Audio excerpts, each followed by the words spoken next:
Hello, everyone. This is MMA Interesting Prospects podcast. Today we have a very special guest, Jose Delgado, current UFC fighter. Hello, Jose. How are you? I'm doing well, man. How you been? I'm good, and I'm really excited about your pro debut. It will be UFC Fight Night 251, and it will be a fight against Conor Matthews. Uh, Overall, I think that quite solid opponent, but at least in my opinion, it will not be the toughest opponent of your career. And if you can tell me, how do you feel like a little bit more than a week before this fight? I feel really good, man. It's funny you go into these camps, and this is the longest I've had notice. I had about 12 weeks of notice, and at some point, you kind of just realize that you're gonna go through like a little time warp and just put your head down and work really, really hard. And I did that, and like I feel like over the last like week or so, I've been able to kind of stick my head out and kind of take a look around and be really appreciative of the work I've done and the work I've done leading up to the leading up to the camp, leading up to the last few fights, the last few years, kind of the culmination of everything. I'm just cannot wait to see my name under those three letters, the UFC. It's a very cool feeling. And for this camp, were there any like differences between this training camp and the training camp for previous fights? I'd say mainly in my pre-camp stuff. I took the time off, and like I've I got about 6 months in between my Contender Series fight and when I'll be making the walk. And it's a good amount of time, man. I fought prior to that, I fought 5 times in 10 months. So it was nice to have that little break, nice to have that little mental reset and that physical reset. Fighting that often does take a toll on your body after a while. All these bumps and bruises started showing up, and it was nice to kind of let myself heal. Like I was telling Benson one of the days a few months ago, I was like, "Oh man, like I just realized like nothing hurts right now. Like, oh, I don't have to baby this left hand. I don't have to baby this knee. I don't have to baby this foot. Like that's such a cool feeling. Like by the last few fights, we were getting through them with some duct tape and hope. And it's been nice to get that time to reset. And then outside of that, as soon as the fight got done, I wanted to really utilize the resources that the UFC offers. One of the bigger ones was they provide a bunch of physical tests, nutritional testing, just to kind of see where you stack up within the divisional rankings. And I did that in the PI in Mexico City. Beautiful, beautiful facility. Really cool to see how their system works, their coaching staff, the PTs, the physical therapy, everything's just super high quality. Had a wonderful time out there, but was able to see where I was lacking, where I do well. Just was able to get some basic information out there to really inform my next steps. And then once I came back from there, I started working with Aries Sports Medicine. They're a physical therapy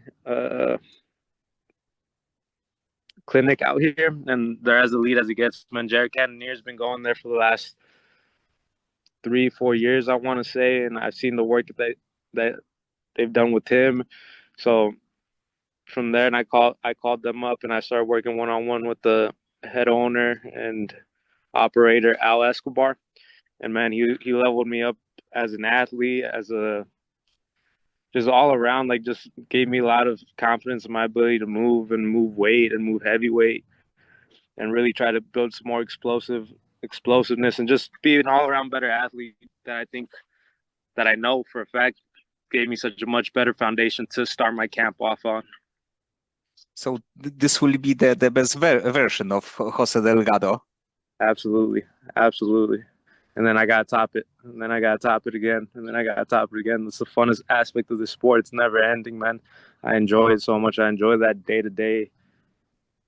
It's not just hard work because you could kind of lose yourself in the illusion of hard work. You kind of lose yourself in the, oh man, I burned a bunch of calories, but like, did I grow? Did I get better? Did I patch a hole? And I just love that aspect of it.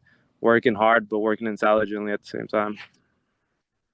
And about your opponent, he's right now 7-2 with 6 finishes, and I believe that all the finishes took place in the first round. So Mm-hmm. it means that in the first round he's like a super dangerous guy. But Yeah. overall, what do you think about him as the opponent? Mm, I think he's like a. Ooh, sorry. Maybe this is again, man. My battery. Sorry, it's an ongoing issue. I got like 10% right now. But my opponent, I think his defining trait is kind of his spirit, man. He comes out and he fights hard, and he does have a bunch of quick finishes. He's a physical guy. He's gonna want to make this fight physical. He's gonna want to make this fight battle of spirit. I'm good with that. I'll prepare the spirit for that battle, but ultimately, I think my skills are just too good. They're just too good, and I think I'll overwhelm them. And you finish like you beat every of your opponent, like every win you finished. You have 4 knockouts, 4 submissions, and of course he's also a finisher. So I think that it's like a very small chance that it will be a fight for the 15 minutes. No, I don't. I don't put too much emphasis on looking for the finish. I'm very confident that I'll find it, but I don't like. I don't limit myself to that box of like, oh, I gotta get a finish. I gotta get a finish. But yeah, I don't see us going a decision. I'm ready for it. My cardio's, like I said, the best it's ever been. My physical condition is the best it's ever been. I'm ready for whatever. But I see a, I see a short night. And of course, it will be your first fight in the UFC. But when I checked like featherweights from the UFC, like from the fun perspective, like fun fights perspective, I think that like matchmakers can book you against so many great strikers, great fighters with exciting styles, like Andre Fili, like Sean Woodson. There are like many great fighters who are maybe not in the like top 10, but with win in your fight, I think that you will match good against them. Yeah, that's such an interesting aspect of it all. Now that I finally made it to this position, I was just talking about this with one of my longtime training partners and really good partners. His name's Kadeem Tillett. He's been a super helpful guy for all my camps, man. Not a fighter. Does a couple kickboxing fights every now and again, but he really is a guy who I can go and I can kind of play spar and play ideas out and play concepts out with. But we're talking about like, oh, like here's something I watched from Giga Chikadze, and he's like, oh, that'd be a sick fight. I was like, oh yeah, that would be a sick fight. Like these are all options that I can't wait to have. But first and foremost, man, I got my eyes set on Connor Matthews, and I don't see past him, man. I know that spirit, that his spirit's tough, and you can't underestimate anybody, especially at the UFC level. Yes, and especially that really he has nothing to lose. He's 0-1 in the UFC. He fought twice in the Contender Series, so for sure he will be a dangerous guy in the cage. Mhm. Absolutely. Yeah, absolutely. I agree. And you like won your contract in a fight against Ernie Juarez, and you finished him in the second round. It was like beautiful finish, but at that point, like it was like a little bit like obvious that you earned the contract, but in the end. We don't know what's Dana will do in this situation. So did you know that you will get this contract like for sure 100%, or there were like some doubts that maybe he didn't like something in this fight? No, I was super confident. It never crossed my mind that I wasn't getting a contract that night. I I only had the fight for 11 days, but like I promise you, I visualized earning my way to the UFC, making the UFC walk. I visualized every single step of this way thousands and thousands of times over. I study the game, I study the promotion, I study everything. I know what they're looking for, I know what they want, and like I'll give it to you. Don't worry about it. I'll give it to you. Like I want this too. I want that too. I want oh shit moments. I live to make those happen outside the UFC, wherever, just as a representation of myself, my people. Like that matters to me. So I just knew that me and the UFC are aligned in our goals, and there was no doubt. I knew I was getting that contract. And actually, you in last year you were super busy, but like about 2 years ago, because I believe that it was February of 2023, you lost your only fight in the professional career against Chris Mekate. And at Yeah. that point, it was just 2 years ago. At that point, did you have some maybe doubts or like thoughts that it can take a little bit longer to get to this point that you are right now? Yeah, I mean it was a setback, man. That was a tough time, not just because of the loss like that comes with it, but like I tore my MCL like immediately after that because I was a dumbass and I was furious about the loss and I just wanted to bury myself in work and like put my head down and really just kind of try to absolve that, not sin, but try to absolve that feeling through hard work. And I went into that like I fought Saturday. I was furious. I had a hard lifting session Monday, and then Tuesday like I went in for like a practice.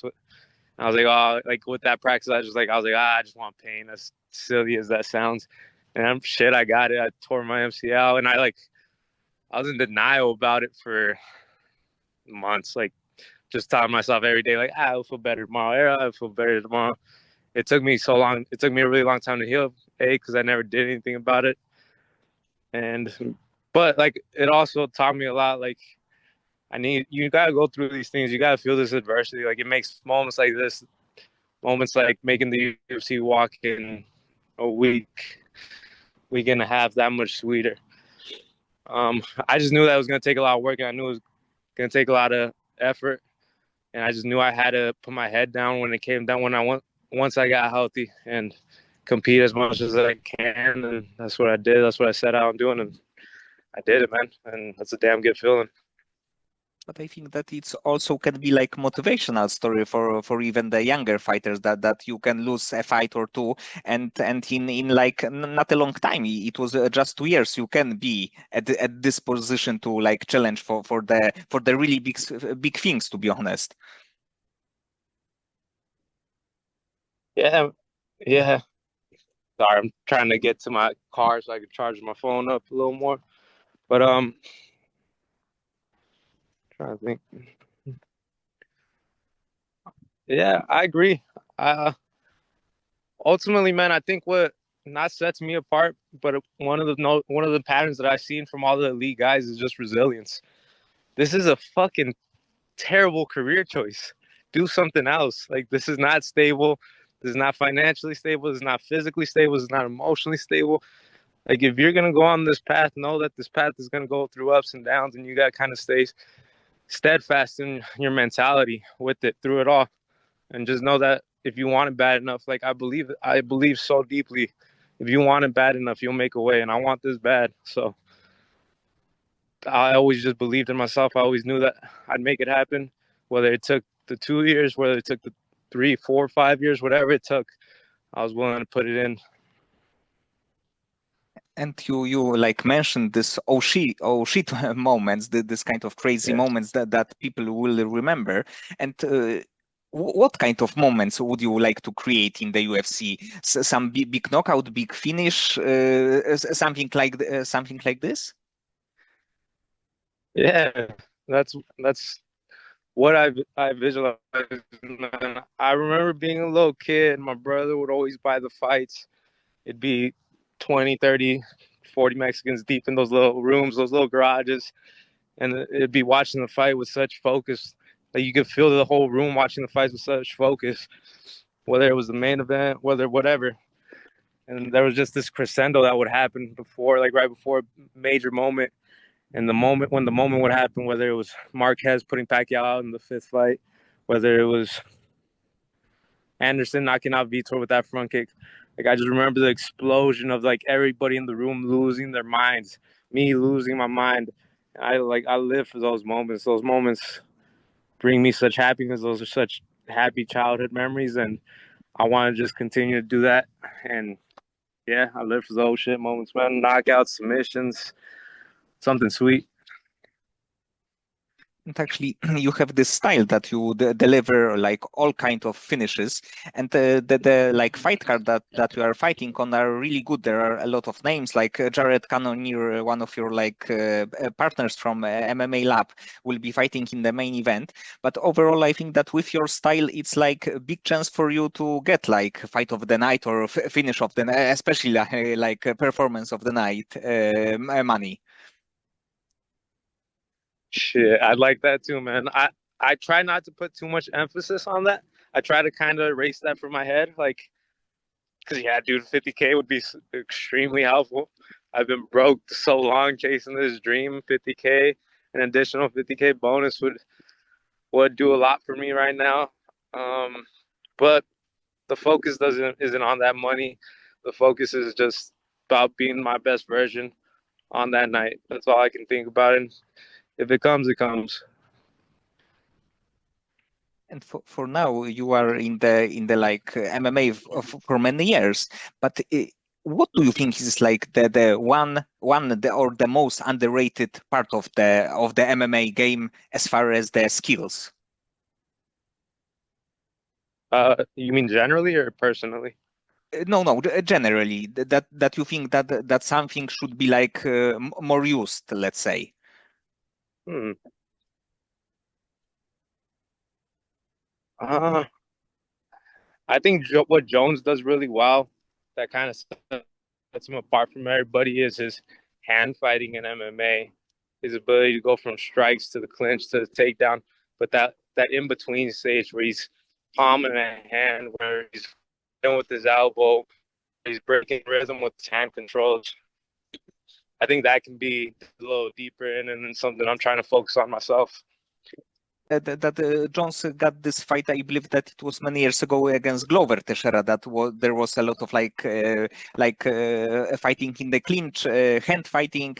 If you know what you gonna what do you want to do, it can be a really dangerous thing too. Yeah, absolutely, man. Sticking somebody against that cage, you limit their mobility, you limit their options, and then like that performance was a maestro performance from Jones, a super impressive performance. That's an area of the game I definitely want to explore more in.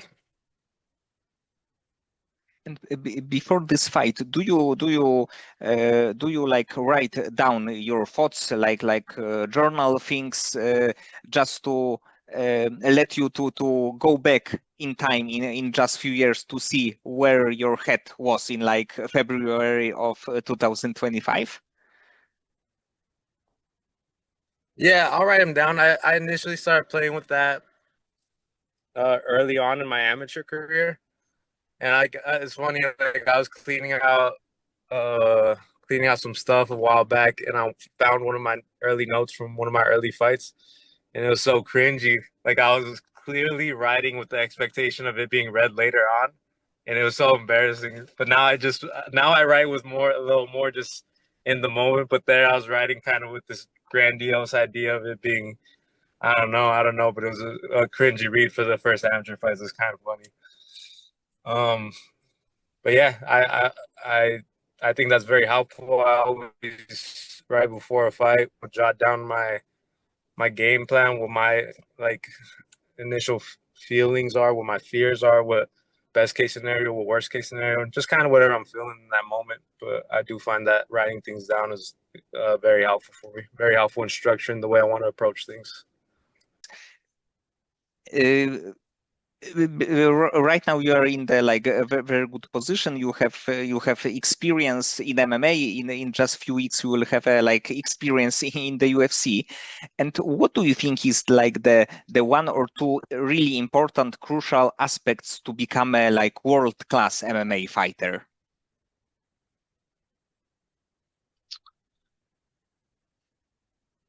Mm, I think it comes down to what I said earlier. Like the defining trait that I see from all the top guys is just resilience, and resilience in the way that like you just stay steadfast mentally in whatever the game brings at you, whatever life brings at you, you know, and just continue to try to evolve, continue to stay dedicated, find that love, continue to like flame that love for the craft. I think is the biggest thing too. Like I love this craft. I love the craft element, respecting the craft of it all. I think if you can just focus on that and try to be a master of the craft, I think everything else will work itself out. Okay, Jose, so many thanks for the time and for the conversation. I think that it will be one of the best fight of the card on the card, and I think that you will like win by probably some spectacular finish, the like oh shit moments that you mentioned. Yeah, man, I'm working my ass off to make that moment happen, and I appreciate the words, and I'm coming for it.